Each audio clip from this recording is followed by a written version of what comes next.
Quisiéramos entonces, conociendo, vamos a tener dos posturas, desde el punto de vista gubernamental, desde esas políticas que se están tomando para prevenir el delito, qué es lo que está pasando en nuestras regiones y desde el punto de vista de la salud, qué implicaciones tiene para la persona cuando lamentablemente termina recibiendo estas sustancias. Empecemos entonces por el diagnóstico sobre esta situación, cómo es el panorama, porque vemos que los esfuerzos de las autoridades, hay quienes siguen utilizando, ya no les importa incluso poner en riesgo la vida de las personas para poderlos hurtar.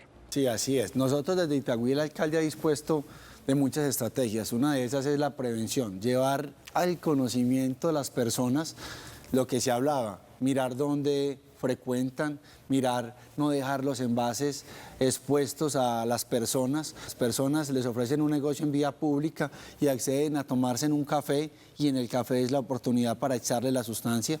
Nosotros en Itagüí tenemos 695 cámaras con las cuales acompañamos a las personas, monitoreamos cualquier situación que se presente allí, creamos una línea de personas desaparecidas, dada de que esta ingesta de esta sustancia, escopolamina u otras, las personas pierden el conocimiento, pierden la voluntad y hemos encontrado a personas que inclusive le dan la sustancia en otro municipio, pero llegan a Itagüí y los trasladamos al CTPI, Centro de Traslado por Protección, y allí empezamos la atención médica y la búsqueda de sus familiares. La recomendación a las personas es no frecuentar lugares públicos masivos solos, no reunirse con personas extrañas, tener a la mano un número telefónico dentro de su agenda que puedan llamar en cualquier momento que se sientan con dolencias, con la boca seca o que se sientan extraviados, decirle a las personas que denuncien estas conductas delictivas para que desde la Fiscalía se tenga conocimiento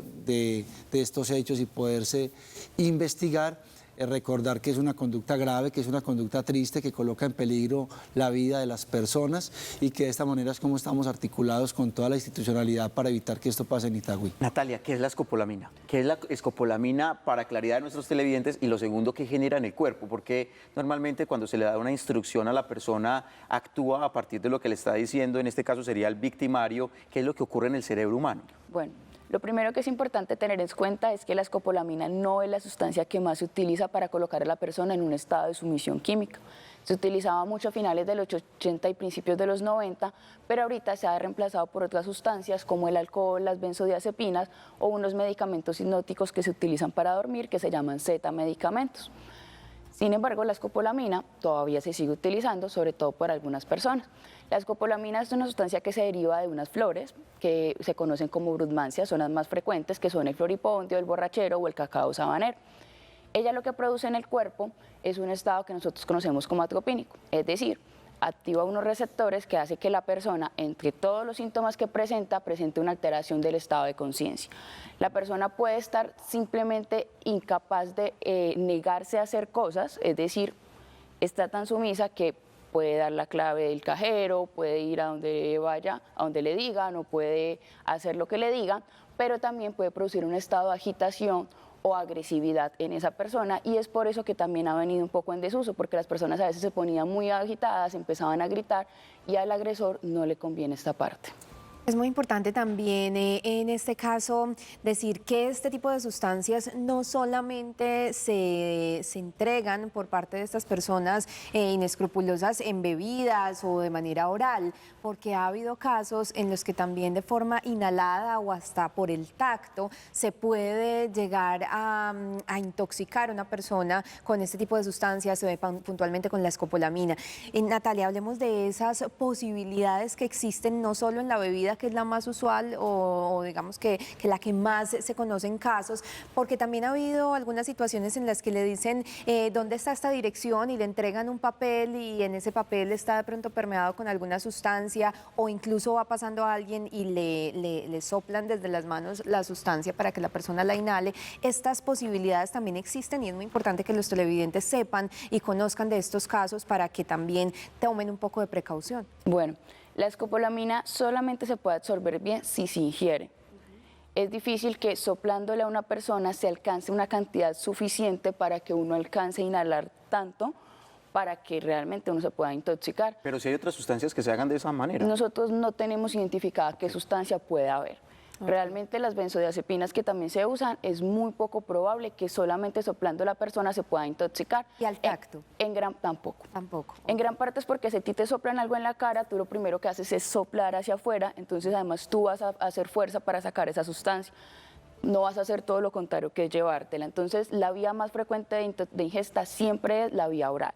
Hay dos posibilidades. Una es que las personas, por todo este estrés que desencadenan, por todo lo que les pasa, porque igual sí tienen alteración de la memoria, puedan tener situaciones como que piensen que fue de esa manera que los drogaron, como que la persona se acerque y lo último que recuerdan es que les pasó un papel, pero no recuerdan qué pasó más allá después de eso.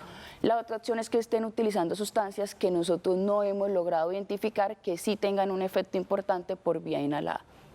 Para estos casos, secretario, ¿hay algún tipo de propuesta, por ejemplo, con los establecimientos comerciales donde las personas van a departir, sobre todo en horas de la noche, para identificar cuándo una persona puede estar pasando por una situación de esta y en ese lugar puedan ayudarla antes de que ocurra algo que lamentar, por ejemplo? Bueno, desde la Secretaría de Salud, la Secretaría de Gobierno y la Secretaría de Seguridad en la ciudad de Itagüí hacemos controles permanentes a los establecimientos públicos. Esto debe de ser conciencia también de quienes visitan los lugares, reitero, porque es muy dispendioso, casi un imposible usted requisar un sinnúmero de personas, en gran cantidad mujeres y algunas extranjeras, que cargan una sustancia que no es controlada, como lo es el borrachero o la escopolamina, que la cargan en mínimas dosis y que cuando llegamos con los caninos pues no es detectada la sustancia y esta es la que le echan a las personas en el licor, en la gaseosa y los colocan en indefensión. Las personas llegan a tal indefensión, como lo decía la doctora, que la sacan del bar y para todo mundo pues son amigos, son conocidos y no se hace nada extraño. Entonces es concientizar a las personas qué lugares son los que frecuentan, no tener contacto con personas desconocidas. Lo decían ustedes ahora, la gente dice, me entregaron un papelito, pero no, antes de eso se tomaron un café, se tomaron una gaseosa, se tomaron un licor. Nosotros en Itagüí tenemos una estrategia integral muy fuerte.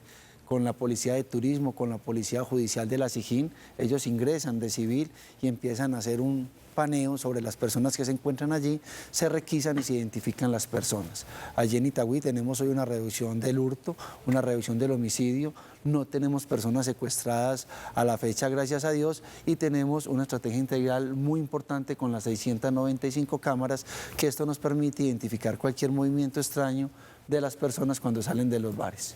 Desde la seguridad tal vez han identificado que quienes acuden a ese tipo de sustancias para cometer los hurtos actúan con alguna banda organizada o esto lo hacen, usted nos decía en su mayoría, mujeres que utilizan de pronto de esta forma para cometer el delito, pero lo hacen de forma independiente o han identificado que hayan organizaciones puntuales para cometer esos delitos. Bueno, yo pienso que esto se da de dos maneras. Hay mujeres que se dedican a la prostitución y ellas lo hacen de manera individual con los clientes, dependiendo la calidad de persona, miran qué objetos tienen y le echan la sustancia y lo hurtan. El año pasado se capturó una mujer, alias La Cabezona, que trabajaba en compañía de otra persona, se movilizaban en vehículos de alta gama y ellos sí cometieron este tipo de delitos agravados, calificados en diversas personas, cómo llegaban a hacer tipo de negocios, los colocaban en indefensión y de esta manera era como los despojaban de los delitos. Fueron judicializados por concierto para delinquir agravado y hurto calificado. Bueno, secretario, Natalia, es una situación que no solamente ocurre en una región metropolitana como es Medellín y todos los municipios que la conforman, sino que también ocurre en varias subregiones del departamento de Antioquia. Vamos a hacer un recorrido muy rápido, por ejemplo, en las subregiones del Urabá y el norte del departamento para conocer cómo es el panorama en esas regiones. Iniciamos nuestro recorrido en el Urabá con Jason Rojas para que nos cuente cuál es la situación en esa zona del departamento. Jason, ¿qué tal? Buen día. Hola, ¿qué tal? Muy buenos días. Pues en Urabá, en esta zona, a algunas personas les han suministrado esa sustancia psicoactiva. Se conoce que hay personas que han llegado a centros de salud o hospitales desorientadas. Señalan algunos habitantes que las autoridades no conocen el tema porque no saben a quién denunciar. Hablamos con la comunidad y esto nos dijo. Las preocupaciones que se vienen en Urabá es que este fenómeno es muy constante en épocas, por ejemplo, de junio, épocas de diciembre, en enero, sí, que es donde la gente pues tiene su dinero y por consiguiente esta forma de robar, llamémoslo así, en el caso mío, me dieron escopolamina y realmente uno se vuelve un autómata, uno no simplemente recibe órdenes. Puede estar uno, la persona que le dio la escopolamina, puedo estar con ellos en un determinado sitio, en un cajero o en el carro o lo que sea, y las órdenes que ellos le den a uno simplemente las cumple. Hace año y medio una señora retiró una plata del Banco Agrario y salió un señor muy decente, muy bien presentado.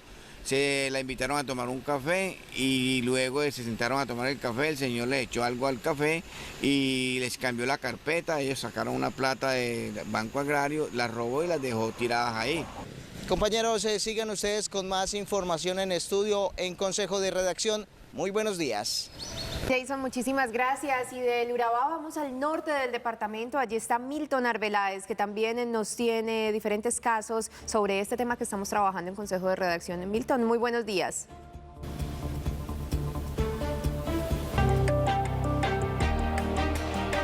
Compañeros, muy buenos días de jueves. Así es, en Santa Rosa de Osos sí se han presentado algunos casos de escopolamina en años anteriores. Sin embargo, dicen las autoridades y la comunidad pues que en los últimos días no se han presentado algún caso frente a este tema. Sí, pero muy fragmentados, no ha sido pues recurrente ni frecuente. Alguna vez y casos muy aislados, me he dado cuenta de que algunas veces se ha presentado aquí esa situación, sin conocer pues casos concretos como tal o personas conocidas, pero sí me he dado cuenta de la situación. Claro que sí, de todas maneras las autoridades deben estar pendientes porque no es extraño que a alguien conocido, inclusive a uno mismo, le pueda suceder una situación de esas y lo que eso genera porque se puede ver afectada la salud, inclusive la misma vida de la persona. Lo que pasa es que la gente lo hace muy escondido y para que la autoridad esté presente es muy duro, primo, pero sí hay el caso de eso, primo, y uno debe cuidarse mucho. ¿Has escuchado casos? Sí, he escuchado casos en amigos que les ha pasado y han perdido el conocimiento y les roban todas las pertenencias que tienen. Las autoridades que es fundamental que se denuncie cualquier caso frente a este tema para hacer el debido seguimiento. Esta es toda la información que tenemos a esta hora. Continúen ustedes con más de Consejo de Redacción. Milton, muchas gracias. Ya vemos entonces que esta es una situación que no solamente es exclusiva del área metropolitana, sino también que afecta a otras regiones de Antioquia. Y continuamos aquí con nuestros invitados. Doctora Natalia, háblenos un poco de cuáles son esas señales que puede encontrar un familiar, por ejemplo, en caso de que llegue una de sus personas, seres queridos, con síntomas de haber sido o haber recibido ese tipo de sustancias. Bueno, en el caso de la escopolamina, la persona parte de una pérdida de la memoria, que puede ser de varias horas, incluso los efectos pueden durar hasta 8 o 12 horas dependiendo de la cantidad que ingiera. También va a tener las pupilas muy dilatadas. Específicamente lo de las pupilas puede durar varios días, es de los últimos signos y síntomas que se quita. También puede tener aumento de la frecuencia cardíaca, la piel va a estar muy seca, la boca va a estar reseca, va a tener una dificultad para poder orinar adecuadamente. Si nuestros familiares nos ven bajo ese cuadro, ¿qué hay que hacer? ¿Cuál es la recomendación? ¿Acudir de inmediato a urgencias? ¿Hay que darle un tratamiento en casa? ¿Cuál es la recomendación? Lo mejor en la casa siempre es tratar de tranquilizar a la persona. Son personas que están perdidas, que no saben dónde están, que están angustiadas. Entonces tratar de tranquilizarlas, explicarles dónde está y acudir inmediatamente al servicio de urgencias. Y en urgencias nosotros haremos una serie de exámenes, le pondremos líquidos al paciente y dependiendo de lo que encontremos se determinará si requiere algún tipo de tratamiento adicional o no. Secretario, recomendaciones generales, no solo en el municipio de Itagüí, sino pues para todos los televidentes. ¿Qué se debe hacer en el momento en que o se sospeche de algo para prevenir un poco y no esperar hasta que la persona ya llegue a ese estado de inconsciencia, sino que se pueda actuar un poco de manera más preventiva? ¿Alguna línea telefónica o a quién se puede acudir? Decirle a la comunidad que la Policía Nacional está presta a servir y acudir las 24 horas del día al 112, de que cuando salgan a consumir licor tratar de hacerlo en compañía de otras personas, no dejar los vasos a la merced de las personas, no entablar comunicaciones con personas desconocidas, hacer caso omiso a cualquier tipo de negociación. Esto es muy importante, no llevar personas desconocidas a las casas. Vemos cómo llevan mujeres o diferentes personas a tener fiestas y allí es donde les dan la sustancia para que que entren en indefensión y de esta manera pues acceder a sus bienes, inclusive también a la integridad sexual. Esto es de cuidarnos, esto es de desconfiar. Estamos en una situación muy caótica respecto al hurto, respecto a este tipo de situaciones que en realidad no respetan la vida de las personas, como lo dice la doctora, pueden llegar inclusive a perder la vida, o encontrar una persona que se pasa a la calle y no sabe por qué se la está pasando en rojo, porque pierde todo tipo de comportamiento normal. Se ha visto, pienso que es un delito muy grave, que las autoridades tienen que investigar y que si una persona es objeto de este delito, denunciar ante las autoridades y lo que recuerde para de esta manera judicializar e identificar a los autores. Es un reto porque estamos en una región donde la gente culturalmente es muy cercana, es muy amigable, a veces uno se hace en una fila para reclamar un medicamento y ahí hace un amigo, hace una amiga, entonces ese tema cultural pues debemos conservarlo, pero con esas medidas de precaución, alertando precisamente para prevenir ese tipo de cosas. Dos preguntas puntuales para finalizar esta conversación al secretario. Hemos visto recientemente, a propósito de esa ola de turismo en nuestra región metropolitana, también cómo se ha incrementado sus delitos de atracos, especialmente a ciudadanos extranjeros con algunas de estas modalidades. ¿Cómo se está trabajando en este tema? ¿Cuál es el diagnóstico que se tiene a partir de esta situación? Ya usted mencionaba algunas mujeres que se dedican al tema de trabajo sexual, que estarían utilizando esta práctica, y también a nuestra toxicóloga que nos ayuda a entender todo este tema. ¿En qué momento podríamos incluso hablar de muerte en relación a la aplicación de estas sustancias? Bueno, doctora. Bueno, en el caso de la escopolamina se puede producir muerte principalmente por arritmias cardíacas o por convulsiones. E incluso puede producir una alteración de la memoria que quede como secuela y que puede llegar a ser irreversible. De ahí la importancia de que estas personas sean llevadas prontamente a una institución de salud para poder identificarla y poder tomar las medidas que eviten sobre todo la secuela de la alteración de la memoria. En el caso de las benzodiazepinas o de las sustancias hipnóticas puede producirse muerte principalmente porque la persona se queda dormida, se puede broncoaspirar o simplemente hace una parada respiratoria. Nosotros en Itagüí tenemos un sistema muy fuerte de seguridad. Hoy tenemos reducción en todos los delitos, hurto a comercio, hurto a personas, homicidios, y esto es gracias a la institucionalidad que representa la permanencia en el territorio las 24 horas del día. No tenemos ningún extranjero en esta modalidad víctima de hurto o pérdida de su vida, y es las recomendaciones a las personas para que coayuden en su seguridad y en la seguridad de todos. Itagüí es una ciudad turística, una ciudad cultural, una ciudad de eventos que está proponiendo nuestro alcalde Diego Torres, y de esta manera tenemos grandes retos, y ese reto es también sensibilizar a las personas al autocuidado.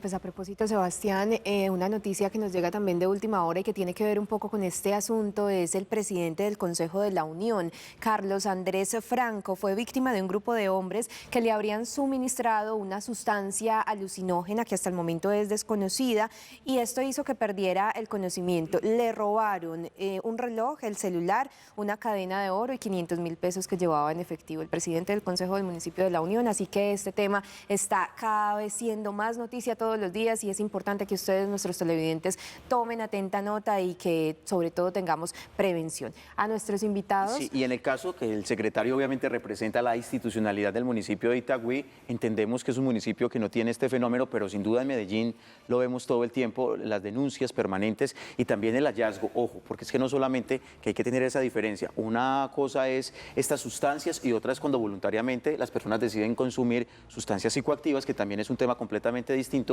pero donde se han presentado algunas muertes, y habrá que esperar que medicina legal determine las causas de esas muertes. Es un tema que se presenta casi que en todo el país, indiferentemente de la región, del municipio, del departamento. Lo importante es estar prevenidos, y esa cultura también, un poco desconfiar, no ser tan confiados, no ser tan confiados. En todo lado hay riesgos, hay riesgos. Cada persona es la que tiene que asumir también un tema de autocuidado, de protección, y no ser tampoco tan que diríamos por ahí, como salir tan confiados, sin ningún tipo de precaución. Bueno, a Natalia Palacín, toxicóloga del CES, también a Rafael Otálvaro, secretario de Seguridad de Itagüí, muchísimas gracias por aportarnos hoy en esta conversación. Muchas gracias por la invitación. Y de los temas de seguridad pasamos a los de movilidad, porque ya está lista nuestra compañera